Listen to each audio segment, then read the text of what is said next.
ओम गण गणपतये नमः। जय श्री गणेश। आप सभी को चैत संकष्टी चतुर्थी की हार्दिक शुभकामनाएं। आज सुनेंगे चौथ माता की कथा, तो प्रेम से बोलिए गौरी पुत्र गणेश की जय। चौथ माता की जय।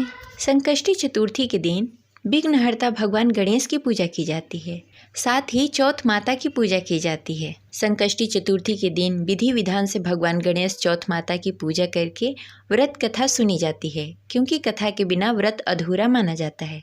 तो आइए सुनते हैं चौथ माता की कथा। तो प्रेम से बोलिए गौरी पुत्र गणेश की जय। चौथ माता की जय। एक नगर में सेठ और सेठानी रहते थे। उनका एक बेटा और बहू थे।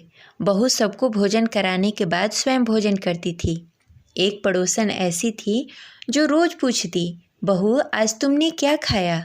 बहू कहती, ठंडो बासी। रोज ऐसा ही चलता। पड़ोसन रोज पूछती कि तुमने क्या खाया, तो बहू कहती ठंडो बासी। एक दिन उसके पति ने ऐसा सुनकर विचार किया कि आज तो पकवान बनाए जाएंगे, फिर देखते हैं मेरी पत्नी क्या कहती है। बहू ने उस दिन तरह तरह के पकवान बनाए और घर के सभी लोगों को एक साथ बैठाकर भोजन कराया। आज भी पड़ोसन ने पूछा कि बहू तुमने क्या खाया, तो बहू ने कहा कि ठंडो बासी। सेठ के लड़के ने सोचा, हो ना हो कोई बात अवश्य है जिससे मेरी पत्नी ऐसा कहती है। उसने पत्नी से पूछा, तुम रोज ठंडो बासी खाया ऐसा क्यों कहती हो, जबकि आज तो हम सभी ने एक साथ बैठकर तरह तरह के पकवान खाए हैं। उसकी पत्नी बोली, आपने जो खाया है वो बाप दादा की कमाई है। जिस दिन आप कमाकर लाओगे उस दिन मैं समझूंगी कि ताज़ा भोजन कर रहे हैं। तब एक दिन लड़के ने अपने माँ से कहा, मैं एक बड़े शहर में कमाई करने जा रहा हूँ। माँ बोली, बेटा अपने पास इतना धन है कि खाया नहीं छूटेगा। माँ के मना करने पर भी बेटे ने स्वयं कमाने का दृढ़ निश्चय कर लिया और जाते समय पत्नी से कहा, मैं जब तक कमाकर बहुत सारा धन लेकर न आऊँ तुम चूल्हे की आग मत बुझने देना। एक दिन चूल्हे की आग बुझ गई तो वह मन ही मन घबराने लगी, कहीं मेरे पति पर संकट तो नहीं आ पड़ा। जल्दी से पड़ोस में से आग लाकर चूल्हे में रख दूं। ऐसा विचार कर पड़ोस में गई। वहाँ पड़ोसन चौथ माता का व्रत पूजन कर रही थी।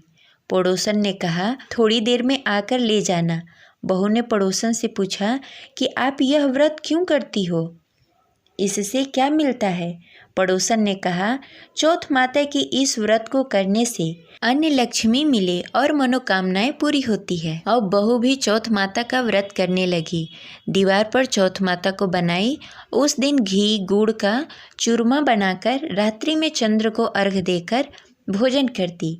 ऐसा करते करते बहुत दिन हो गए। चौथ माता ने उस बहू के पति को सपना दिखाया कि साहूकार का बेटा तू जागे या सोए, तेरी पत्नी बहुत याद कर रही है। घर जाकर उसकी चिंता मिटा। तू दुकान खोलकर कंदू केसर का पगलिया बनाकर बैठ जाना। आज तेरा हिसाब किताब चुकता हो जाएगा। अब तो चौथ माता ने जैसा कहा था वैसा ही हुआ। उसने घर जाने की तैयारी की और गाड़ी भरकर धन दौलत लेकर चल दिया। रास्ते में एक बड़ा सा काला नाग फन फैलाए बैठ गया और कहने लगा, आज मैं तुझे डसूंगा, छोड़ूंगा नहीं। आज तेरी आयु पूरी हो गई है। सेठ के लड़के ने कहा कि आज चौथ माता ने सपना दिया है, मैं अपनी पत्नी से मिलने घर जा रहा हूँ। वहाँ मेरी पत्नी बहुत चिंता कर रही है। मैं उससे मिलकर जरूर आऊँगा, तब तुम मुझे डस लेना। नाग ने कहा, तुम शपथ पूर्वक कहकर जाओ तो मैं तुम्हें जाने दूंगा, परंतु लौटकर नहीं आए तो तुम्हारे घर आकर मैं तुम्हें डसूंगा। इस प्रकार सर्प को वचन देकर वह अपने घर पहुंचा। वहां सभी से हंसी खुशी से मिला और भोजन करके उदास होकर बैठ गया। उसकी पत्नी ने उदास होने के कारण पूछा तो पति ने काले नाग वाली बात बताते हुए कहा, यदि मैं उसके पास नहीं जाऊंगा तो वह घर आकर ही मुझे डस लेगा। पत्नी बहुत चतुर थी। उसने कहा कि आप घबराओ नहीं, लेट जाओ, मैं एक उपाय करती हूँ। पत्नी ने कमरे की 7 पीढ़ी सिड़ाव धोई। पहली पीढ़ी पर रेत, दूसरी पर इत्र, तीसरी पर गुलाब फूल, चौथी पर कुमकुम केसर, 5वीं पर लड्डू पेड़ा, 6ठी पर गदी गलीचा और 7वीं पीढ़ी पर दूध का कटोरा भर कर रख दिया। इस प्रकार वह 7 पीढ़ी सजाकर बैठ गई। आधी रात होते ही नाग आकर पीढ़ी चढ़ने लगा। पहली पीढ़ी पर रेत में लौट गया और कहने लगा, सेठ की बहू ने आराम तो बहुत दिया, पर वचनों से बंधकर आया हूँ, सो डसूंगा अवश्य ही। इसी प्रकार 7 पीढ़ियों पर नाग आता और आराम करता और कहता कि डसूंगा अवश्य ही। कमरे में जाने ही वाला था कि चौथ माता ने विचार किया कि मैं इसे नहीं बचाऊंगी तो संसार में धर्म, कर्म और पूजा पाठ कौन मानेगा। अब तो गणेश जी, चंद्रमा जी और चौथ माता ने उसे बचाने का विचार किया। चंद्रमा जी ने उजाला किया, चौथ माता ढाल बनी और गणेश जी ने तलवार लेकर नाग को मार दिया और ढाल से ढक दिया। अब बहू भी पूरे दिन की थकी हारी सो गई। दिन उगा तो लोग बेटे से मिलने आए, परंतु बेटा बहू तो उठे ही नहीं थे।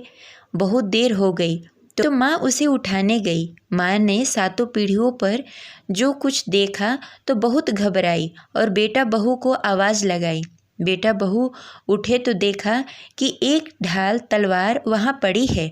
अब ढाल उठाई तो वहाँ काला नाग मरा हुआ पड़ा था। बेटा बहू ने सोचा कि आज तो धर्म कर्म की आड़े आए। जो भगवान गणेश जी और चौथ माता ने अपनी रक्षा की, हे चौथ माता, आपने जैसे सेठ की बहू बेटे की रक्षा की, वैसे ही सबकी रक्षा कीजिए। इस प्रकार यह कथा संपन्न हुई। तो प्रेम से बोले चौथ माता की जय। आशा करते हैं यह कथा आपको अच्छी लगी होगी। तो इस वीडियो को लाइक करें और ज़्यादा से ज़्यादा लोगों को शेयर करें। अगर आप हमारे चैनल पर नए हैं तो इसे सब्सक्राइब करके बेल आइकन को प्रेस कर लें।